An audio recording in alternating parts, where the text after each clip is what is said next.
Hi everybody, we're going to talk about switches.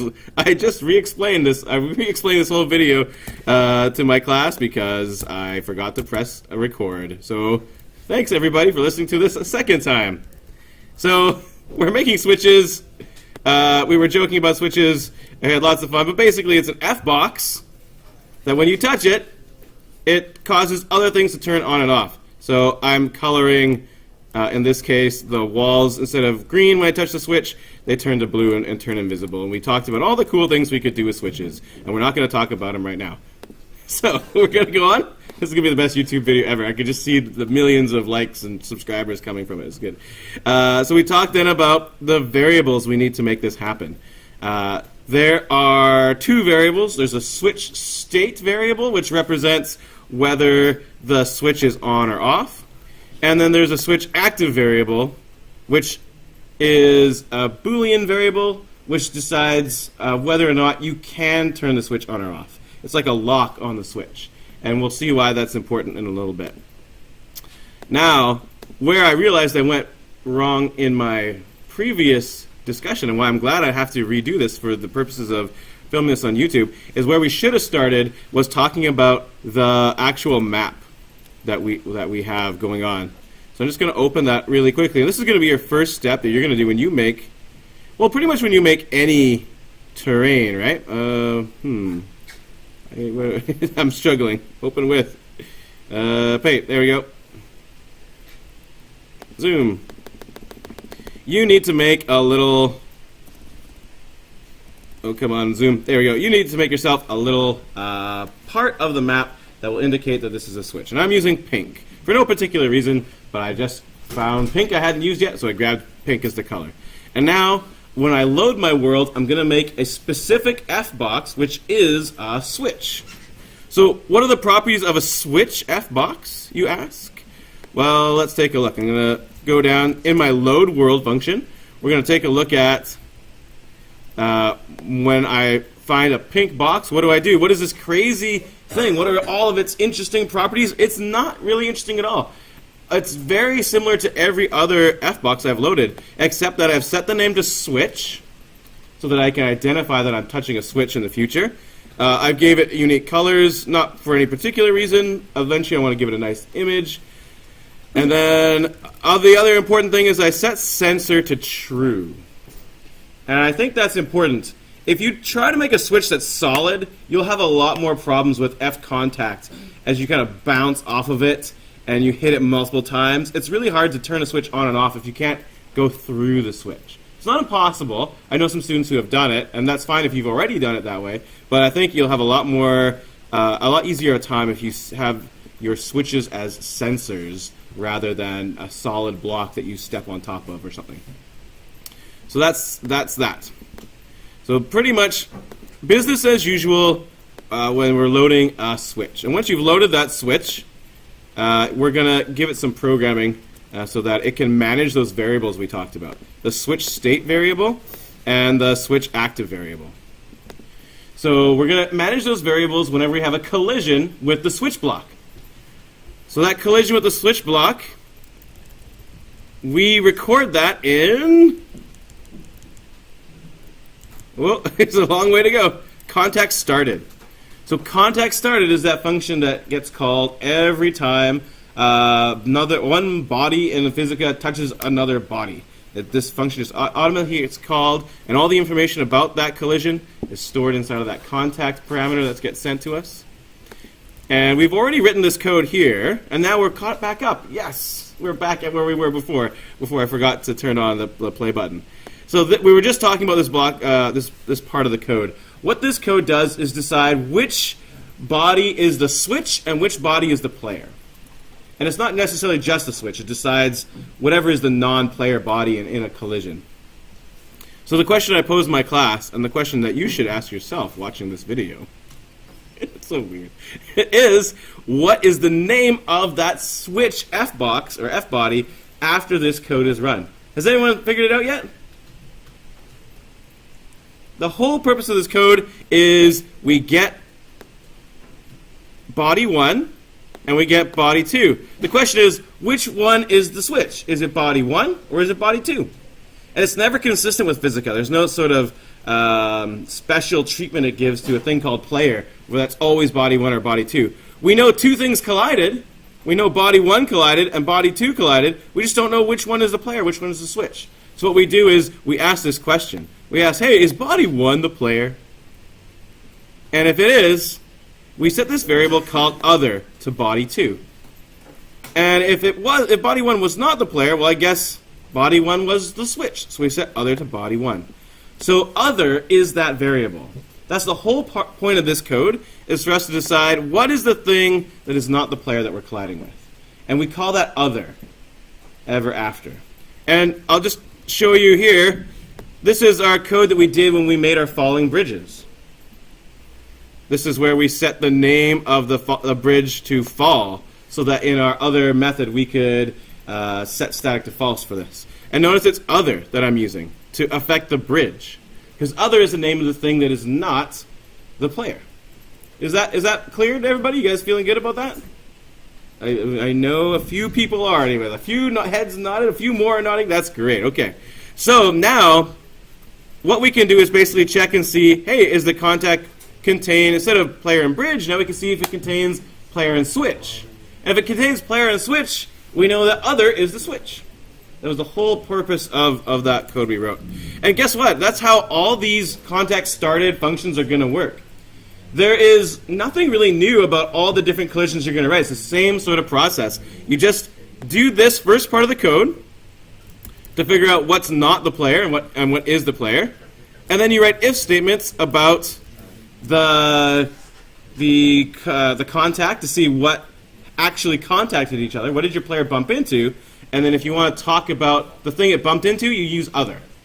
And now you can just write a whole bunch of if statements for all your future collisions. When you write your teleporters, your signposts, all your other things inside of this, maybe not water, but almost all your other things, or your other terrains, you're going to be doing the same process as this. So this is why this is a really important one to take a look at early on, or relatively early on. So here we go. We're going to put in an if statement now. Hey, how do we check to see if our contact was between a player and a switch? Help me out, somebody. I'll just casually highlight something here. Thanks, Jenny. Yeah, you bet. We use contact contains, and that's how we're going to do it always, pretty much. So we see if it contains player and switch. Of course, make sure that you're using the things you called your player and your switch, because these are the set names that we did in the load world. All right, so hey, this means that we just had a contact between a player and a switch. So what does that mean? That means we're flipping the switch. How do we flip the switch? It's involving switch state times -1. You got it. We're going to multiply it by -1. It'll take it from -1 to +1, and if it's +1, it'll take it back to -1. So flipping a switch is essentially multiplying by -1. So we can say switch state equals switch state times -1. You know, this code, to me, when I see this, it kind of makes me sad. I don't like this line of code. Do you guys mind if I take a quick tangent to tell you a better way to program this? Maybe not a better way, but an easier way to program this. Multiplying by -1 is great, but it's annoying to have to type switch state twice. And they actually have an operator, the multiplies equal operator. So instead of saying switch state equals switch state times -1, you can just do this. You can use the times equals operator. You can just use that special operator. There's also a plus equals, a minus equals, a divide equals. There's a whole bunch of other operators that allow you to multiply a variable by -1 or any number, and you don't have to type the variable name twice. Is it a big deal? No. And if you are already feeling like you're already up to your neck in code and you're not too sure what's going on, you don't have to do it. But I sure prefer programming that way because I am lazy. And so are many of us. Because the hallmark of a good programmer is someone who does not want to do more work than they have to. So that's good. So switch state times -1. We multiply by -1. So that's good. That will flip our switch. We are going to encounter a problem, though. if that's all we do. The problem is that, as I said earlier, contact started doesn't just happen once, many times. Many times it happens twice or 3 times when you touch an object for the first time. And it's kind of annoying. We don't really have a lot of prediction. So what we want to do is we want to lock the switch after we flip it. So we can't turn it on or off again until we leave the switch. Does that make sense? Of the plan there? So we want to lock it, and then when we leave, we unlock it again so it's ready to be switched. So what we're going to do is we're going to use that Boolean variable called switch active. And we're going to set switch active to false. Switch active equals false. Turn off that switch. Now, just setting a Boolean variable to true or false doesn't do anything, really, in terms of your interaction with that switch. So the other thing we have to do is we have to add that Boolean variable to our if statement to actually give it meaning. Right now, it's just a Boolean variable. It's just in the computer's memory, turning on and off. To give it meaning, I'm going to embed it in this if statement. I'm going to say, not only does the contact have to contain player switch, but the switch also has to be active. So I'm going to also say, and I'll put switch active. You can say equals true if you want to, but because it is true or false, I can just say switch active. And because that happens to make all my code fit on the screen, I'm going to just leave it as switch active. So if switch is active, switch active, and the contact is a player and a switch, then we'll do this stuff. And that way, this can only happen once. As soon as we flip the switch, we lock it, and it can't happen again. So there's a problem here. We have to be able to activate it again. So that's where there's going to be a new function for you guys to check out. A new function, contact ended. Wow, knowledge unlocked. There's also a contact persisted, which we're not going to use right now. It's generally kind of buggy, and I don't love it, but there'll be uses for it in the future. But contact ended is pretty straightforward. This is a function that gets called whenever 2 bodies that were contacting each other stop contacting each other.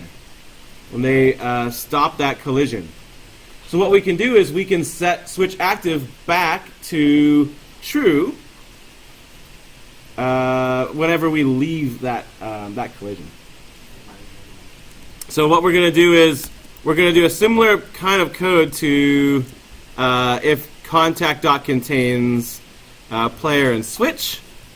I'm just going to copy that and say, hey, if the contact that just ended was between a player and a switch, that's essentially what that line of code means.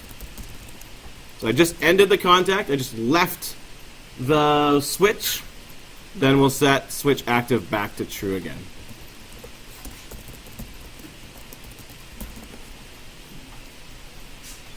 So that's going to allow us to rearm the switch, if you will, turn the switch back on.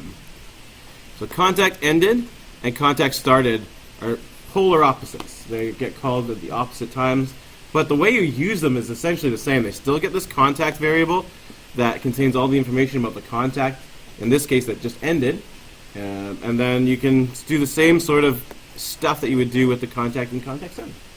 So it's pretty handy, and you can think of other uses for this as well that might be interesting. Alright, so that's contact ended, contact started.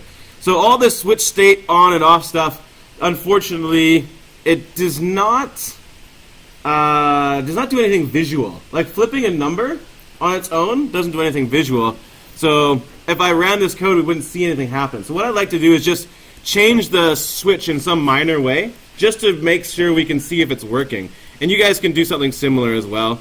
I will do maybe an if statement, just to change its color. And you guys can change the color to whatever you want. I'm going to say if I've just had a contact with it, right? In this code, this is back. I'm back in contact started. I'm back in contact started. I'm going to that if statement where I just detected a collision between the player and the switch switch was active. So now I will check to see what state we got to. Did we just turn it on? If so, I'm going to make it pink. Did we just turn it off? Well, then I'm going to make it black, I think is the colors I'll use. Those aren't particularly important colors. They just happen to be colors I know the names of variables of. So let's just see what state did we just turn to. Hey, is switch state -1? That means off, right? I'm going to make the switch's color black. So everybody, what's the name of my switch? I know it's dot set fill color black, but what dot set fill color black? What's the name of our switch? The F body, that's our switch, or F box. Other, yeah, exactly. And other is always in this function, the name of that thing that we collided with. And then else, there's only one other possibility, so I don't even have to do else if. I'm just going to do else. Other dot set fill color pink. And I might have slightly screwed up. I think my default color for the switch is pink, in which case this will get a little bit messed up at the beginning. Okay, so that is me changing the visuals of the switch. So we got sort of two components, right? We manage the variables, and then through the variables, we manage the visuals of the switch. Eventually, I would like to make this other dot attach image, and attach a picture of a off switch, and attach an image of an on switch, depending on what state our switch is in. So let's just run this. Oh, I've got a brace problem here. That's not a good sign. I guess I just have extra braces. I'll try again. Okay, falling. Here's my switch. And I have to do it twice, I think, because the initial color is pink. So now my switch is off. I go on, it goes pink, it turns on again. Off, on, off, on, off, on. It doesn't look particularly impressive. It looks like me just touching a box and it changes color. But that, to me, proves that my switch is working. Now I know that I'm flipping between on and off. So now that that's working, how do you get it to affect all of the terrain? So the next step is, I'm just going to go over to context started again. So going back to context started. Everybody with me? This is the main, this is like the most important thing. I bet a lot of you could have figured out how to make a variable turn from -1 to +1. But how do you now use that information to affect your various boxes that you want to change? So what you can do is go to update terrain, actually. I think it's a better place to put in update terrain, now that I think about it. So what I can do is I can make an if statement for the types of things that get turned on and off. Remember, the update terrain is a loop that's constantly looking at all my terrain, right? It starts at 0, and it goes to the end of the terrain, and it gets each and every one of it, and it analyzes it. So this is the perfect place to put the code to say, hey, is my switch on? If so, let's turn on those blocks, or do whatever it is to those blocks that get affected by the switch being turned off. And if the switch is off, then I'll do that other state for those blocks. So what I'd like to show you is just changing the color of the ground. It's a really dumb thing to do with the switch, but I don't want to take over all of your creative processes and just everyone just code what I code. So I just give you an idea of how to affect other blocks, and then you can extrapolate that to the more interesting things to do with it. So this is again a loop that's looking at all my terrain. So what I would like to do is take a look at all my ground blocks and just change their color accordingly. So I have blocks that are called ground. I'll just double check that's true. Yep. So my green blocks are called ground. So what I'll do in update terrain is I'll just have an if statement to say, hey, am I looking at a ground block? Well, then if I am, I'll set its color based on the value of switch state. And you can set the staticness of your ground, or you can set the sensor value, you can set the image, you can set the the velocity. You can set all sorts of things from this this structure right here. So I'm going to say, hey, is what I'm looking at a ground block?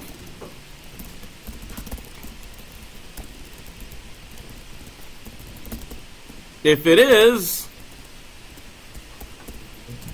then let's check the switch. If the switch is on, we'll make it, I don't know, green. No, it's already green. We'll make it blue or something. And if it's off, then we'll make it some other thing. So this is where you give the switch meaning.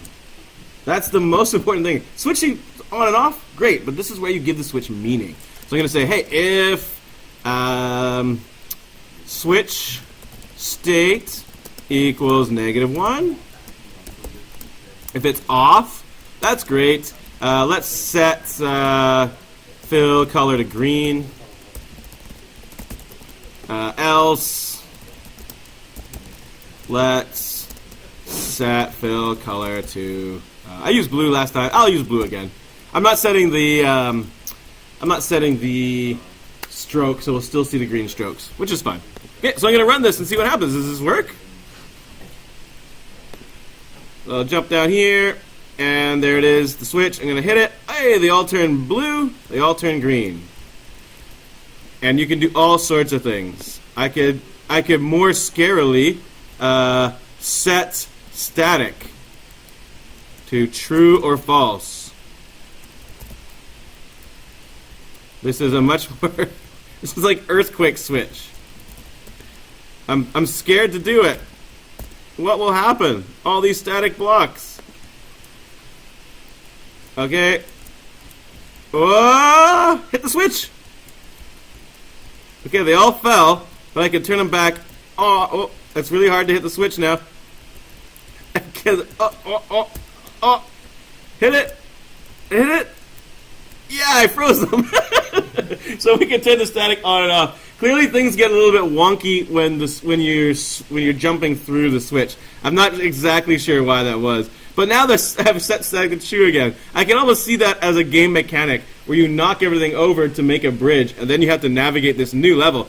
My water though, there's a little problem with that. But you know what? That was just a goofy example, and you guys can totally do other great things with switches. And isn't that great? I mean, that's why we have this awesome update terrain function. I think there's the reason why I wanted to demonstrate these terrains is to show you the power of the structures we built.